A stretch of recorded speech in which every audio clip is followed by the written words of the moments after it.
Okay.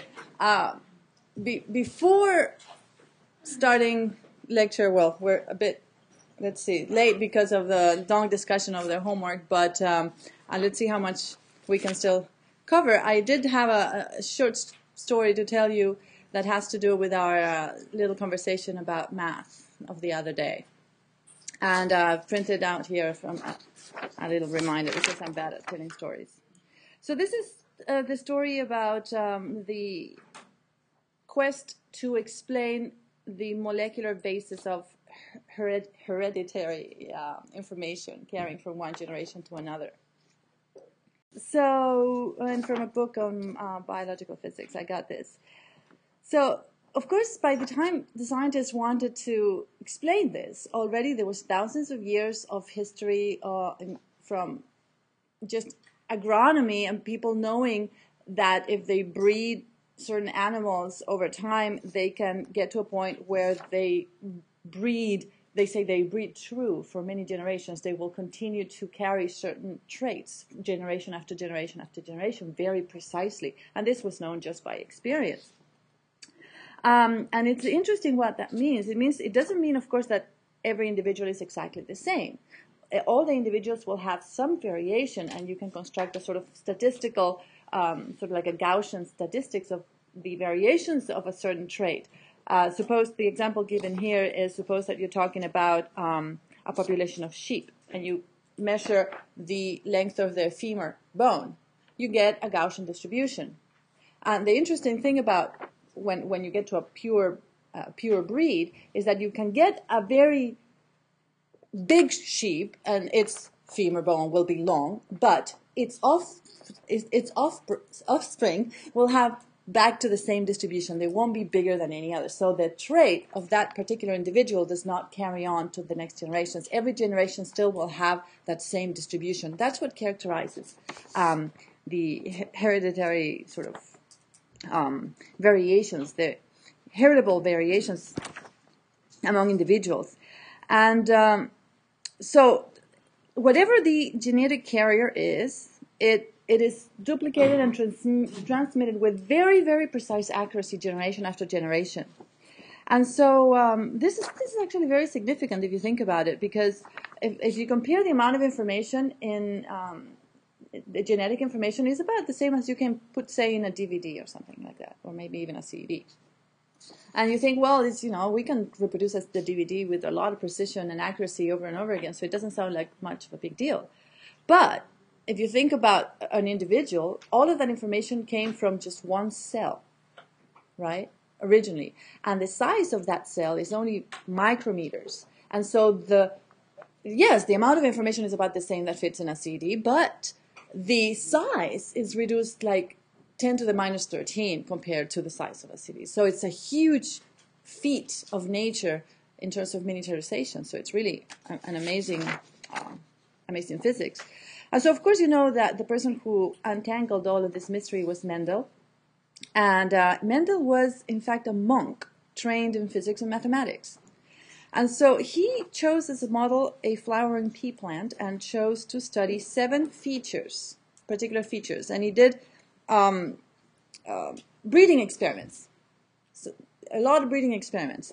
And I'm not going to tell you the details, but with these breeding experiments, and he was able to identify the traits and how they, would come or appear or not appear after generations. And he was able to come to the conclusion that simple traits are inherited in a discrete yes or no manner. And that was a very significant result about the genetic code. So the genetic code, he was able to identify them as switches that can be turned on and off. And this actually had a very breakthrough. Now, what's interesting about this, without going into the details of the genetic, is that Charles Darwin did exactly the same kind of experiments, but with different plants. Or not different, but he did the same sort of experiments, obtained the same type of data that Mendel did, very similar data, but he was not able to perceive Mendel's laws. He didn't see anything. He just got the data. He didn't get any insight from that data. The advantage of Mendel, guess what it was? His mathematical background. And in fact, Darwin later expressed much regret in his later life that he had not made enough of an effort to know, and I quote, something of the great leading principles of mathematics.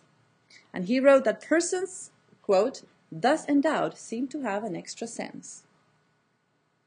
And so this is what I was telling you about the other time, about the need for you to perhaps go back and review some of the mathematics that we're using in this course.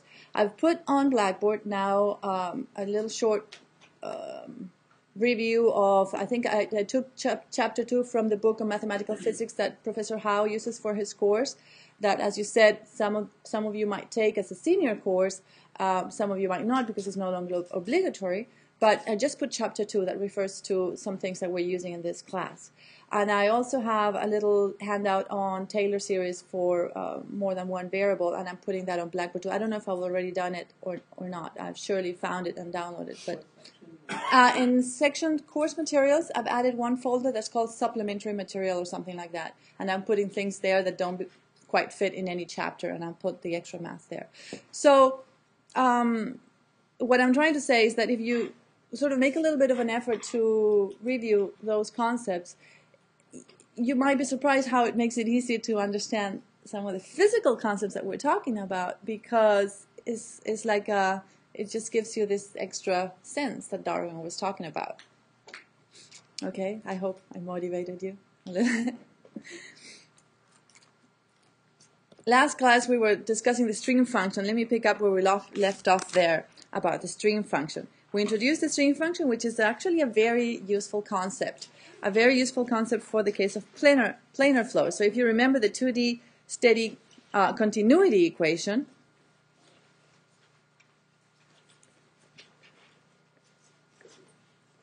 for 2D we only have u and v is equal to 0. And we saw that the scalar function defined as follows automatically satisfies continuity.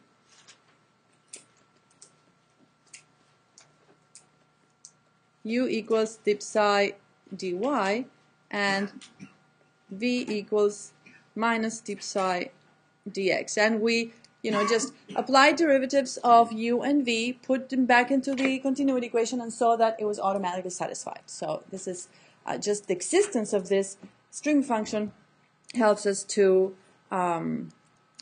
get continuity for free. And we saw that level curves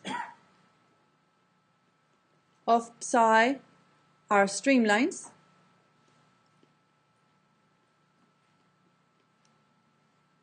The definition of streamlines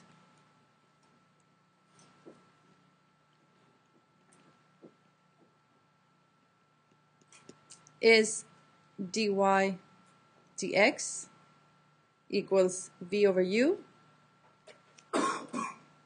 Basically, if you have x and y and any curve here that is a streamline, this curve is going to be always perpendicular to the velocity vector, and this is the u component of velocity, this is the v component of velocity. So you see there that the slope then is given by v over u. So the level curves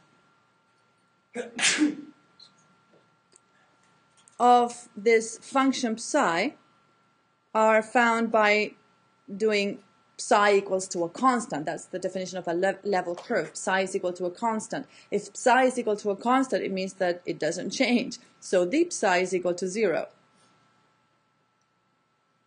Right? Dip psi is the exact differential of psi. So the partial with respect to x times dx plus the partial with respect to y plus dy.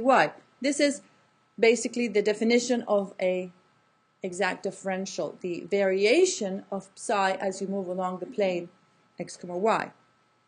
And this is equal, I go back to my definition here, dip psi dx is minus v. No, yes it is, minus v. And the psi dy is u.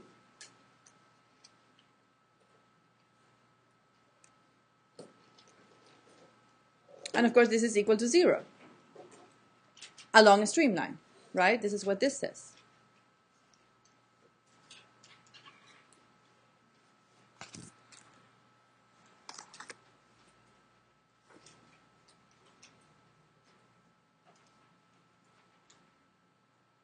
So far so good. This is more or less what we did last time.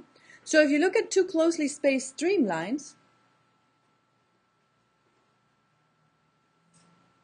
with values, say, psi and psi plus deep psi, they have two different values, and you have some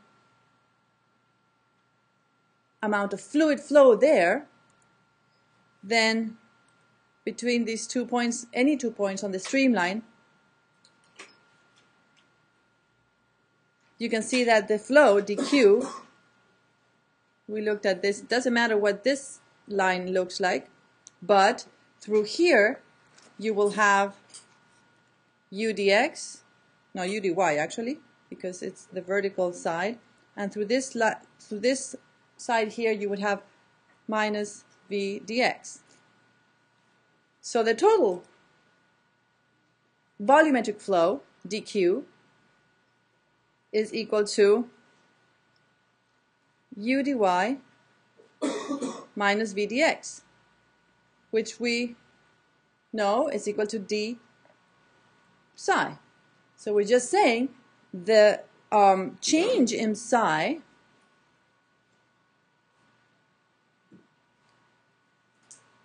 between two streamlines is equal to the volume flow.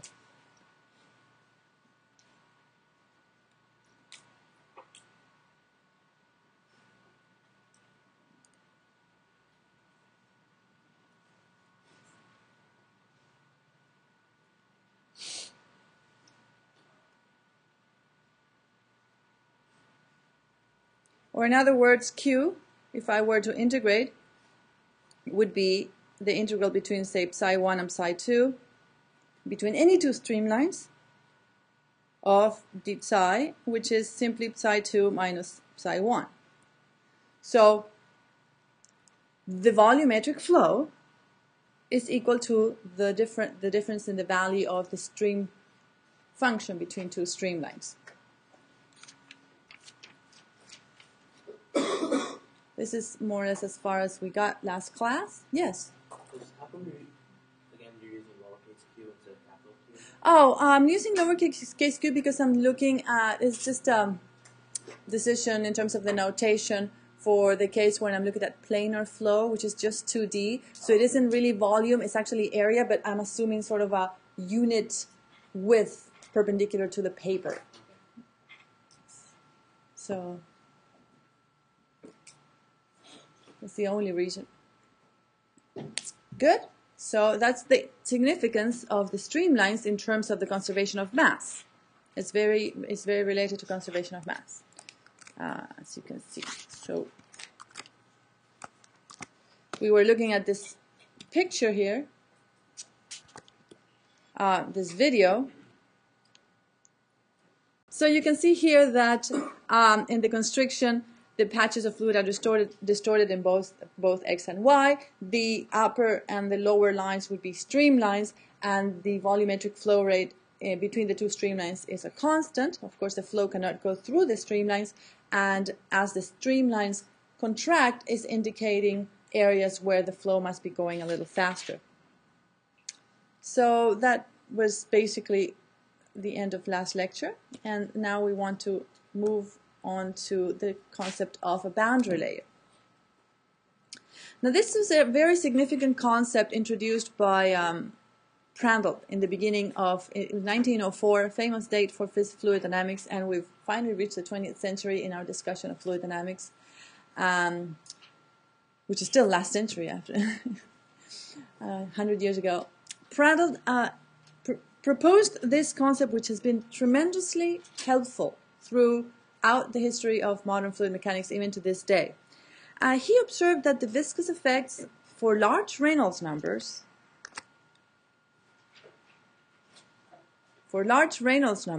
the viscous effects are important only in a thin layer around any solid surfaces.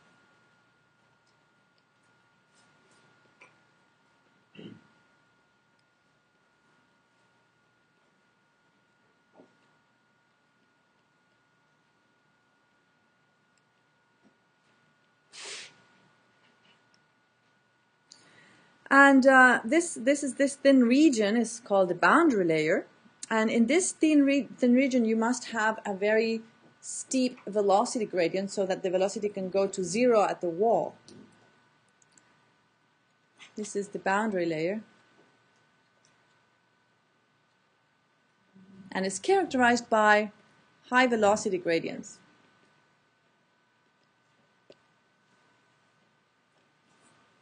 As, of course, the fluid must adapt to the no-slip boundary condition.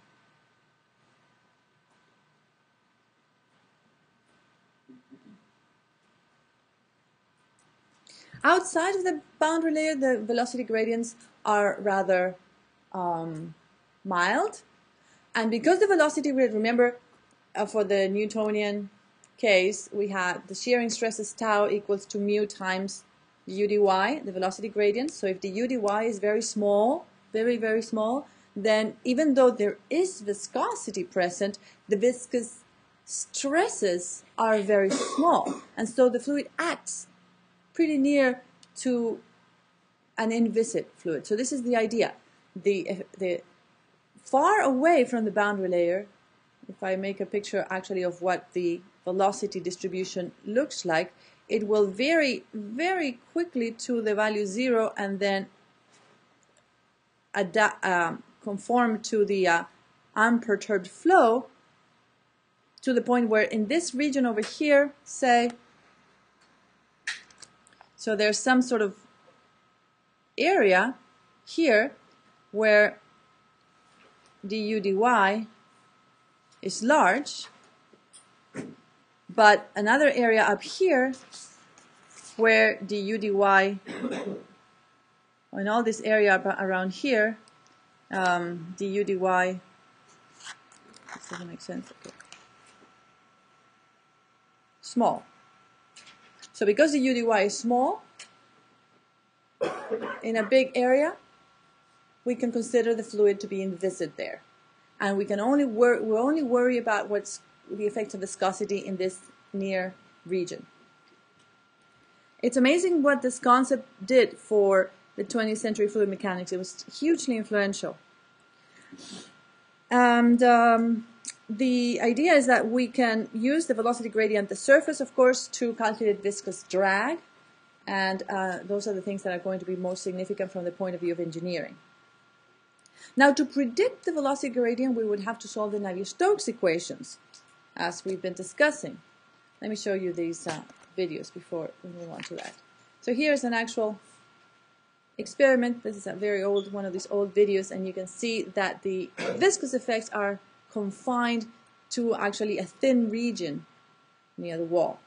It's experimentally observed. This is a close-up or a situation, similar situation, where you see again viscous effects confined to a very thin region. This one was better, but here it doesn't play again, does it? There. Okay. So let's consider, this is more or less the picture of what's going to be happening. A very thin flat plate, which is semi-infinite, and the flow approaches it, and at the leading edge of this flat plate, it immediately experiences the effect of the drag, viscous drag, and it must adapt by going to 0 at the wall. So there's a no-slip boundary condition. The velocity must be 0 at the wall. There's a very sharp velocity gradient in this area, and so the boundary layer is very thin.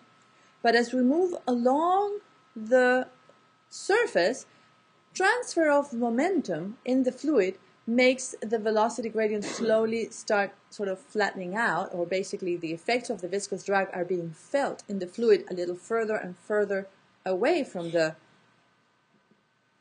plate. The braking effect, if you will, of the surface is being transmitted to the fluid by conservation of momentum, and that means that the boundary layer needs to grow. Basically, from the velocity, of course, has to be equal 0 at the plate. The velocity has to be equal, let's call it, I think, okay, capital U naught is our velocity at infinity, but it must, this unperturbed value, the fluid must adapt and reach that unperturbed value as y tends to infinity. And there's this area where the velocity changes quite rather quickly. Now, of course, the edge, quote unquote, the edge of the boundary layer cannot really be observed or determined precisely. So we define it arbitrarily to be, say,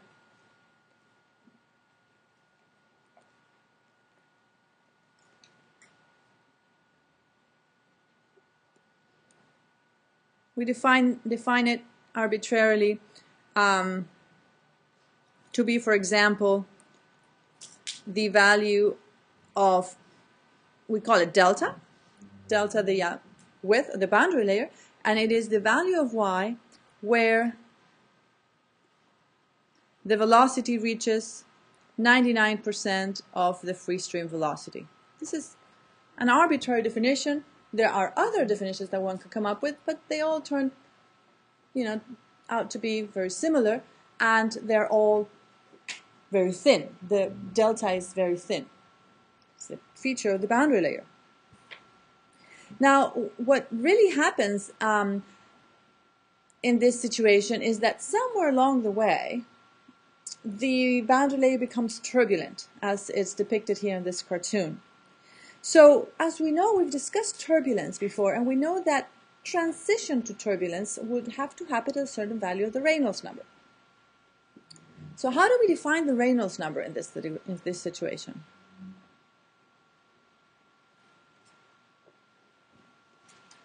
Do you think? What's the Reynolds number? That's what it means. Very good. Anybody know the formula off the top of their heads?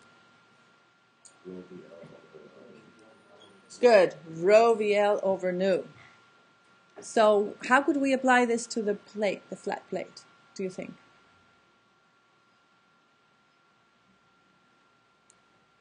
Rho is good. V is good. We have U0, U naught. The viscosity is good, but what do we choose for L? What we do is actually we just choose a local value of the Reynolds number, and we define what's called the local Reynolds number.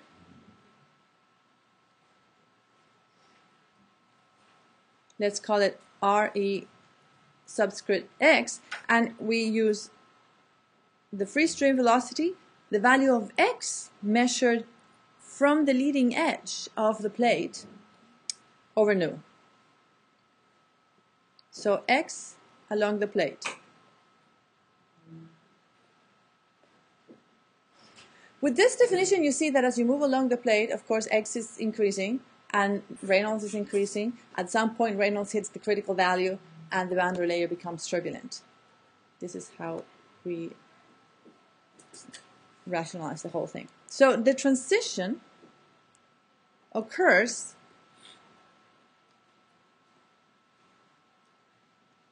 at a critical value of Reynolds number, local Reynolds number, which is between, say, 2 times 10 to the 5 for this situation, for the boundary layer flow, between that value and, say, 3 million, 3 times 10 to the 6. The exact value where this occurs depends on various things like the roughness of the plate,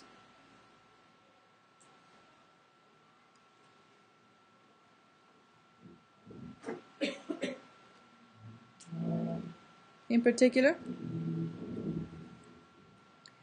And this is the sort of development that we observe.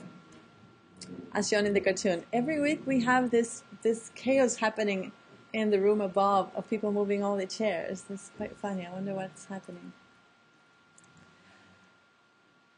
The development of the boundary layer is what you see in this cartoon. The thickness of the boundary layer growing along the plate, and at some point hitting the transition, there's sort of a region where this boundary layer becomes completely turbulent, and then there's the turbulent boundary layer there. So let's, like I was saying, if you wanted to really describe this completely, you'd have to solve the Navier-Stokes equations. And let's see where that would take us. Navier-Stokes in this case. Oh, I have another picture, okay, of the boundary layer thickness. Let's look at that. This is another animation that shows you another actual experimental, a video of an experiment that shows you how the effect. You see that this curve is like slowly, the effect of the boundary layers is growing vertically, and you can see in this is from a different point of view where the plate is moving, how initially it was very straight, all this line, and you had this little curve here where the fluid adjusts to the no-slip boundary condition. But as you move further and further along, this curved part is sort of propagating upwards as the effect of viscosity is being felt further and further away from the plate. And here's another one that is actually a version with this added idea of the boundary layer thickness, sort of a zoom-in version near here. And that's the concept of boundary layer, like the concept that the viscosity effects are being confined to a certain region. Okay. The boundary layer is getting bigger, yes. In the previous picture, here, we're just looking at the flow going over the plate. In this picture, we're looking at the plate moving and the fluid stationary in the rest of the world. So it's just a different point of view. And in this case, the boundary layer is growing in time. In the previous case, it's growing with distance. Okay. Navier-Stokes equations. Ooh, let me see. We had a long discussion earlier. So let's just take a 5-minute break today because we had this long discussion in the beginning, so we can catch up a little bit.